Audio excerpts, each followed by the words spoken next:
Hi friends, good morning. Today we are going to discuss Unit 1 in Geography, Lithosphere, Part 1, Endogenetic Process. Lithosphere, it's a solid outer part of the earth. Landmass we used to call lithosphere. Endogenetic, that is internal, under the earth. What are the movements are there in the earth, that we are going to talk. Learning objectives: to know about the spheres of the earth. What are the spheres we have? Like lithosphere, atmosphere, hydrosphere and the biosphere. So those spheres of the earth we are going to be discussed. To illustrate the internal structure of the earth. Structure of the earth like the crust, the mantle and the core. Then to study the rock types and its cycle. What are the rock types? Igneous rocks, metamorphic rocks, sedimentary rocks, like that rock types we are going to be discussed. To explain the internal process of the earth. Internal process, that is endogenetic processes. To understand the process of earthquakes and volcanoes. This also happening under the earth. What are the things is very important to block, to shake the earth, and the magma which loosen that and encouraging the land to open in a crater way and falls as like a lava. That is for your volcanoes. Now, introduction. The earth is a unique planet of the solar family. The earth is composed of 4 spheres, namely the lithosphere, the atmosphere, the hydrosphere and the biosphere. Litho means what? Land. The atmosphere means what? The air which surrounds thin layer of the earth. Okay. The hydrosphere, the water. And the biosphere. What is biosphere? It's a biological which includes a living organism. It's called as a biosphere. This lesson focuses on the internal process of the earth. Okay, internal means endogenetic process. Spheres of the earth. Earth surface is a vast area of around 510 million square kilometer where 4 spheres of the earth interact. Which are the 4 spheres? Like lithosphere, the atmosphere, the hydrosphere and the biosphere.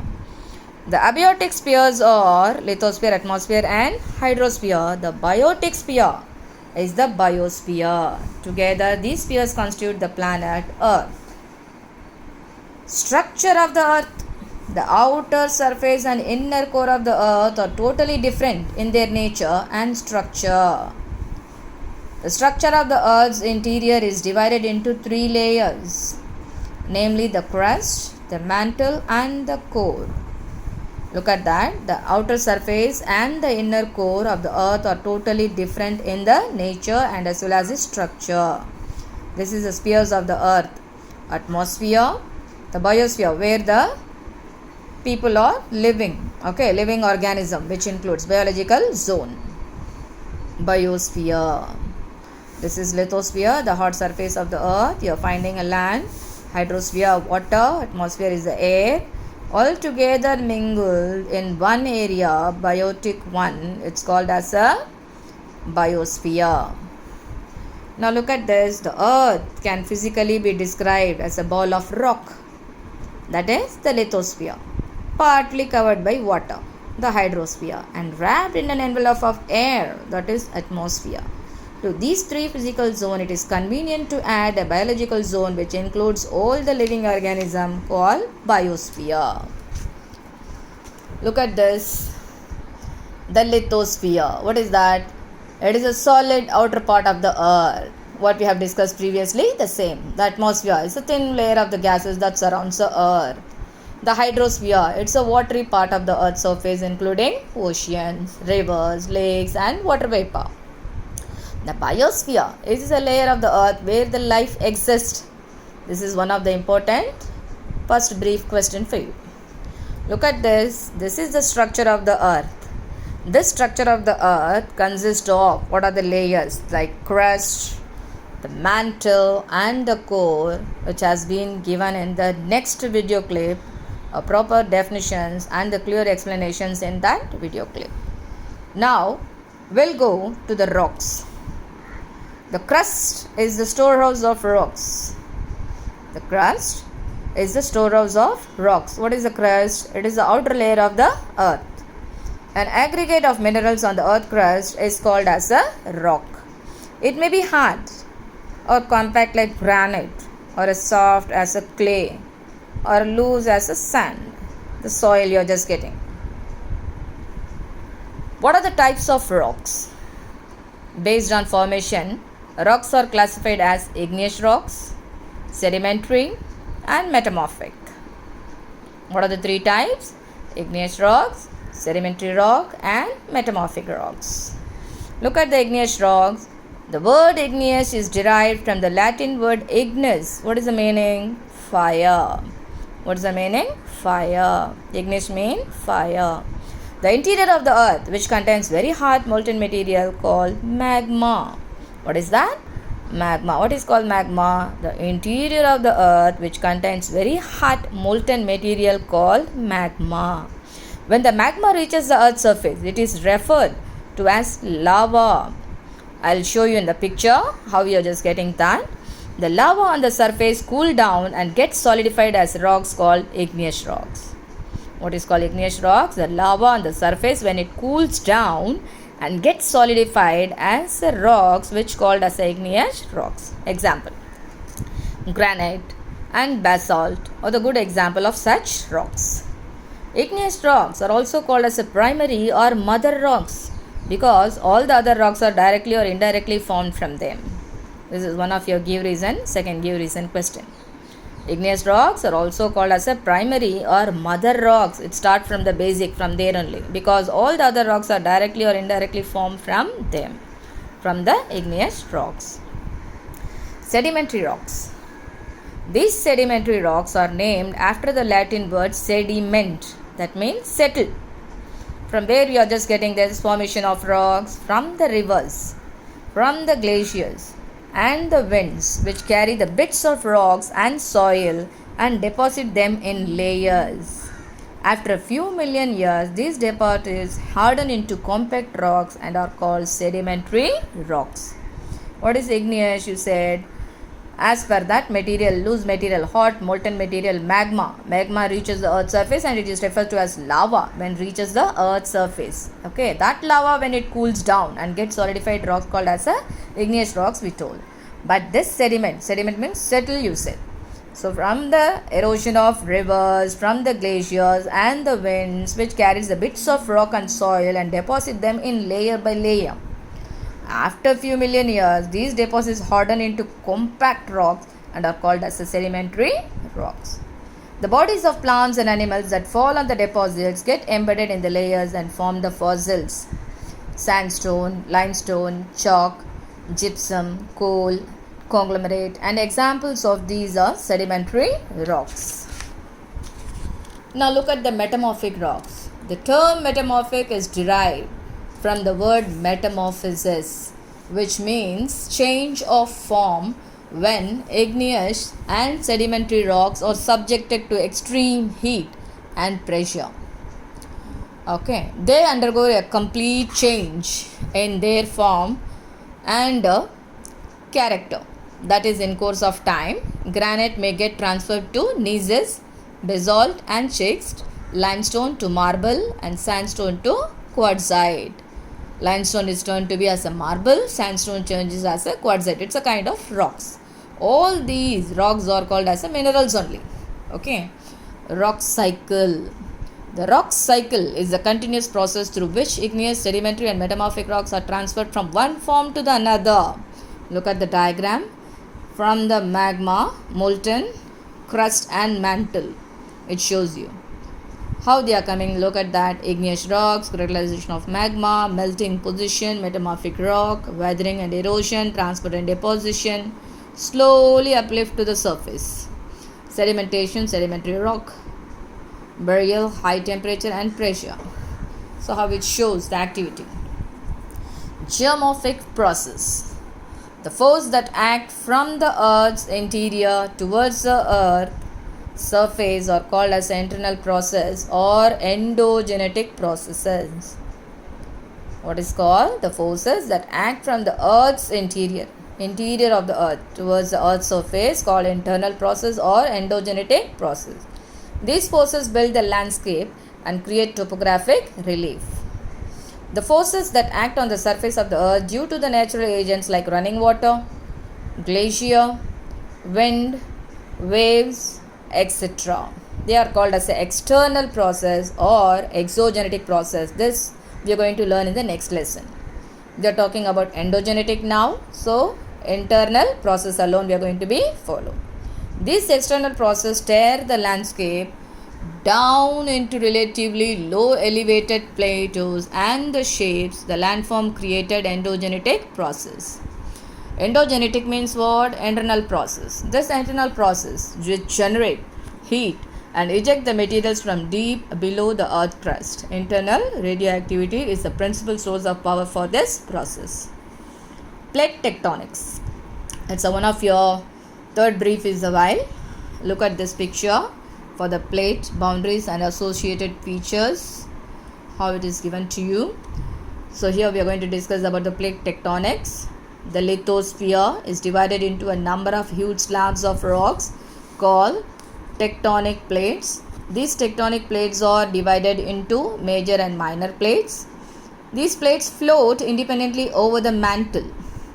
The collisions of these plates produce mountain ranges and other irregular surface features both on land and the ocean floors. This phenomena is called plate tectonics. You can see that what is mantle, what is crust, everything is clearly given here in the picture, the structure of the earth. The inner core, outer core, lower mantle, upper mantle, the structure of the earth, the layer it is given above the earth's surface is troposphere, stratosphere, mesosphere, thermosphere, exosphere. That is, in atmosphere you are going to be describe about this. What is called crust, the solid particles of the above the earth, what is available. So this only we have discussed here in this plate tectonics. Types of plate boundaries: convergent boundary, divergent boundary. Convergent, look at that, the plate boundary how it is. Here the plate moves towards each other and sometimes the plate sinks under another. The location where the sinking of a plate occurs is called subduction zone, that is fold mountain. Example is Himalayas. You have another video clip how the world, the plate boundaries and associated features has been changed, okay, in the period of Permian 250 million years ago, how the world was, the earth was. Triassic period around 200 million years ago. Jurassic period around 145 million years ago. This is the Cretaceous 65 million years ago. Now present day world map, how the earth. So these are the difference between during the type of plate boundaries. Divergent. Here the plates pull away from each other as magma pushes up from the mantle. Example, Mid-Atlantic Ridge. Look at the next conservative transfer boundary. Here the plates slide horizontally past each other. Example, San Andreas Fault. That is folding and faulting. The preparation of that you can see that in the video clip how the mountains are forming with the help of fold and fault. Movements of continent plates. Due to lateral compressional forces, the plates are forced to move upwards and downwards. Look at the picture. How the hotspot area, mesosphere, oceanic crust, trench, continental, ridge zone, and plate boundaries, convergent plate boundary, divergent plate boundary, transform. So how the movements of continental plates. This is called as a folding. The mountains formed by folding are called fold mountains. The process of folding creates lofty mountain ranges such as Himalayas and the Alp mountains. Alps in the European, Himalayas in the north of the India you are finding. According to the plate tectonics, the plates are in constant motion with an average rate of few centimeters per year. So due to the movement of the folding and faulting, the mountains are just increasing their height few centimeters per year. So the movement might seem slow, but over millions of years the plates and the continents riding on them move a long way. For example, about 250 million years ago, the Indian plate was a part of the Gondwana land. Look at this, the picture. Pangaea, 250 over of years. Million years ago, the Indian plate was part as a Gondwana land, which comprised of modern Africa, Australia, Antarctica and South America. This is the picture. Over 250 million years ago, including India, Africa, Australia, Antarctica, South America, all the areas together. Now look at this after 200 million years, 145 million years, 65 million years ago. Look at where is India now. It's very horrible to identify, right? Now look at this condition of that present day condition of world map. So this is the difference you are identifying in your map position. Approximately 140 million years ago, the Indian plates broke away from the ancient supercontinent Gondwana and began moving north and collided. What is collided? Collided means crashed with the Asia. The collision with the Eurasian plate along the boundary between India and Nepal formed the orogenic, that is mountain belt, that created the Tibetan plateau and the mighty Himalayan mountains. This are the thing you have to do in a map. Where are the mountains? Where it is available. Ural Mountains, Andes Mountains, Vindhyan Range, Alps Mountain, Satpura, Rocky Mountains, Sierra Nevada. You have to identify and locate with the help of the atlas. Okay. Now we are talking about the earthquake. Earthquake, it's a very important one. Look at how the profile of an earthquake is given here. Earthquakes are generally caused by the sudden vibration in the earth crust. How we are just finding? It's a sudden vibration in the earth crust which spreads outward in all directions as waves from the source of disturbance. The point of origin in an earthquake is called focus, that is hypocenter, which generates a series of elastic waves. The point of an origin of an earthquake is called as focus. What is focus? The point of an earthquake is called as a focus. Look at this picture where it is focusing. Earthquake magnitude, distance from the focus, the center part, focus or magnitude, the depth which shows the epicenter in the top, distance from the epicenter. Epicenter, what is epicenter? It is a point on the earth's surface that lies directly above the focus. You can see the diagram too. Above the focus, it shows you the impact of the earthquake is felt the most at the epicenter. The impact where it shows you? Above of the surface earth. So it shows you seismic waves. Earthquakes which generate seismic waves. The nature, force and speed of these seismic waves depend on the nature of the medium through which it passes. Accordingly, there are three major types of waves. One is the primary waves, or otherwise we call P waves, secondary waves, S waves, surface waves, or otherwise called L waves, land. Okay, now first we'll go to the primary. They are the fastest of the earthquake waves and the first to react the epicenter. Primary waves, they were the first to reach the epicenter. These waves pass through the solids, liquid and gases, either through push or pull, with an average velocity of 5.3 km per second to 10.6 km per second. Richter. What is the fact? CF Richter devised a scale to measure the magnitude of earthquake. How to identify earthquake, how to measure whether it's going to be affect the earthquake or not. With the help of the scale that relates to the energy released at the epicenter and provides an estimation of the severity of an earthquake. It's an open-ended scale. The highest magnitude ever recorded is 9.5 on Richter scale, Biochild in 1960. Secondary waves. they travel only through the solids. Primary, it travels through the liquid, gas, solid, everything. But secondary S waves, these transverse waves shake the ground perpendicular to the direction in which they propagate. The average velocity of these waves is 1 km per second to 8 km per second. Their primary is 5.3 km to 10.6 km per second. Surface waves, or otherwise we call as a L waves, they are similar to the P waves, that is primary waves, but they travel primarily along the ground surface. These waves travel comparatively slower and are the most destructive waves. The average velocity of these waves are 1 km per second to 5 km per second.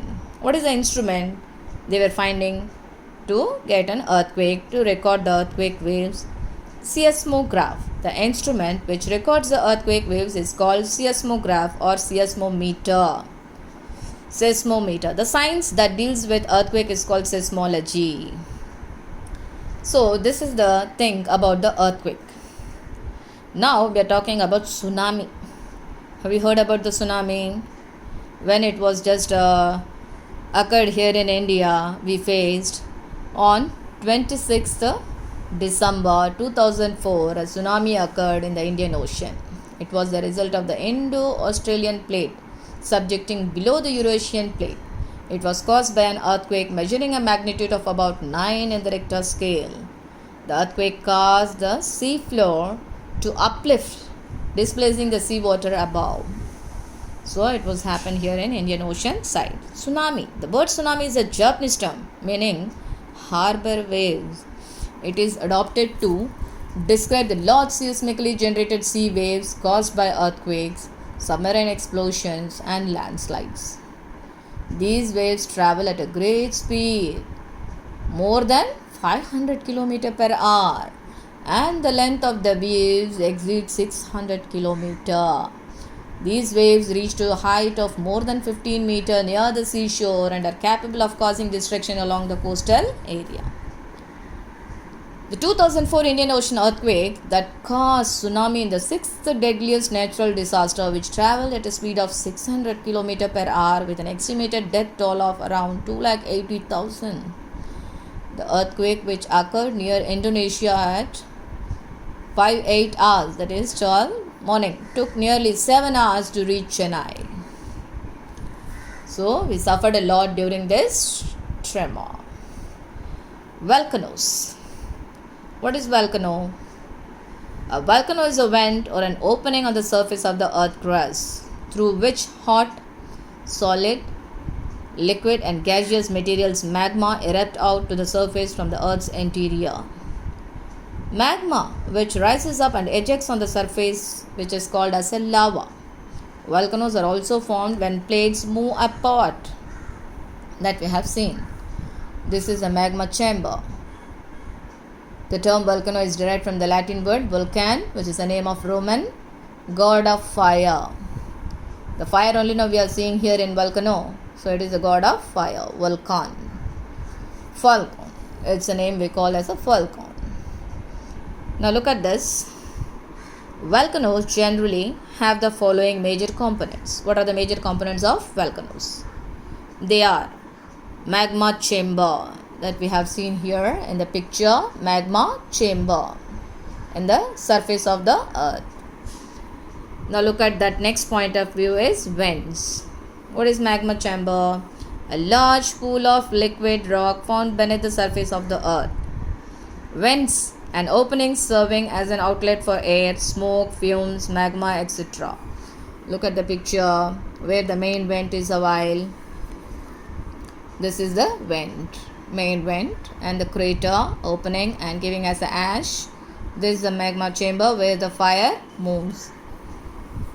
It's an opening serving as an outlet for air, smoke, fumes, magma, etc. Volcanic cone, a landform built by the magma ejected from the vent in the shape of a cone. Look at that, main vent, the crater which opened, secondary cone, secondary vent, which shows you in a picture very clearly. This is the secondary one, the vent open. Okay, now the crater. a bowl-shaped depression found at the top of the volcano through which the magma flows out. Okay, which is a crater. The top of this area only, crater, a bowl-shaped depression found at the top of the volcano through which the magma flows out. Based on the periodicity of eruptions, volcanoes are classified into active volcano, dormant volcano, and extinct volcano. Active volcano. Look at the picture how it is. Active volcanoes are those which constantly eject the volcanic lava, gases, and fragmented materials. Example, Mount St. Helens and in the United States, US. You have to locate this the volcanic eruption place in a map.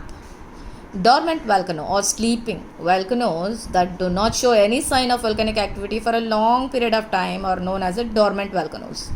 Look at the mountains, how coolly they are. It is not showing any kind of sign. So sometimes there may be a sudden explosion which may cause unimaginable loss to life and property. Example, Mount Fuji in Japan. Extinct or a dead volcano. When a volcano permanently stops its volcanic activity, then it is called as an extinct or dead volcano. Example, Mount Kilimanjaro, Tanzania, Tiruvannamalai in Tamil Nadu. Now look at the activity. Take a bottle filled with the soda. Take a bottle filled with soda. Give it a few shake. Now twist the cap open. What do you observe? You'll get some bubbles in that, right? So the activity for your volcano you're trying to do. Try at home. Volcanoes can also be classified based on the structure and composition as composite volcano, shield volcano, and dome volcano. Composite volcano, also known as a stratovolcano, is a conical volcano built by many layers of hardened lava and volcanic ash. These are commonly found in the Pacific Ocean. Example, Mount Fuji, Japan. Volcanic dome. A lava dome or volcanic dome is roughly a circular mound formed due to the slow ejection of viscous lava from a volcano. As the lava is rich in silica with an intense viscosity, it is prevented from flowing far from its vent. Example, Pacton, Mexico. This Pacific Ring of Fire you are going to be located in your map, both in the Pacific eastern side and the western side of Pacific Ocean coastal border. Shield volcano. These volcanoes are formed by intense viscous lava. These are shallow depositions with gently sloping sides. You can see in a picture.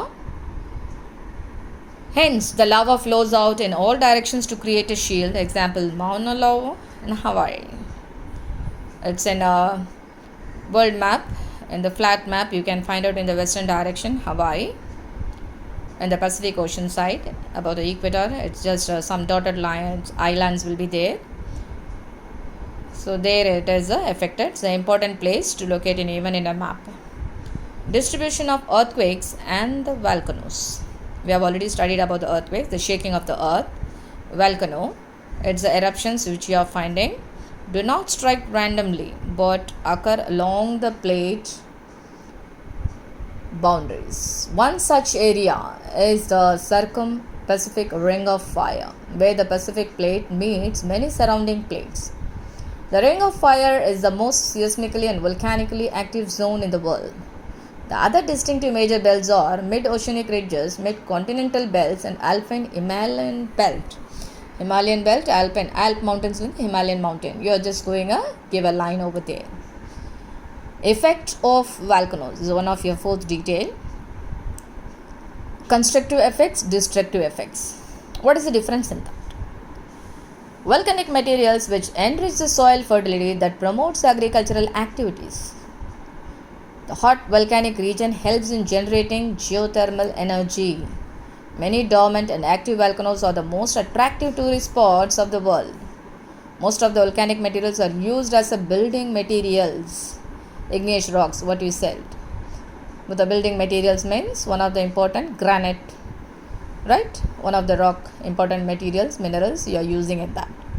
Destructive effects. Volcanic eruption causes earthquakes, flash floods, mudslide, and the rock fall. Lava can travel very far and burn, bury, or damage anything in its path. The large amount of dust and ash makes breathing hard and irritable. Volcanic eruptions can alter the weather conditions and disrupt the transport, like Iceland volcanic eruption in and around the volcanic region. So constructive and destructive, positive and negative effects. Okay, so this is a very important one. Certain volcanic materials is useful to build the materials, that is a constructive. Certain places are there where the earthquakes, flash floods, mudslide and rockfall will happen. So this is the thing, the entire lesson we have learned. Lithosphere 1, endogenetic process. We'll recollect the entire lesson. The spheres of the earth are the lithosphere, atmosphere, hydrosphere and biosphere. The earth's interior is divided into 3 layers. One is the crust, mantle and the core. Based on the composition, the crust, mantle and core are referred to as Sial and Sima and knife respectively. Sial means silica and aluminium. Sima means silica and magnesium. Nickel and ferrous, that is knife. The formation and deformation of landforms on the surface of the earth are due to continuous internal and external process. The lithosphere is composed of major and minor tectonic plates. In that tectonic, we have talked about earthquake and the volcanoes. Earthquake is nothing but the shaking or trembling of the earth crust. The volcanoes and the earthquake both are useful to understand the earth's interior. So dears, please go through the entire video clips which I sent you. Please concentrate, go through that entire lesson and then reply the answers. Thank you dears.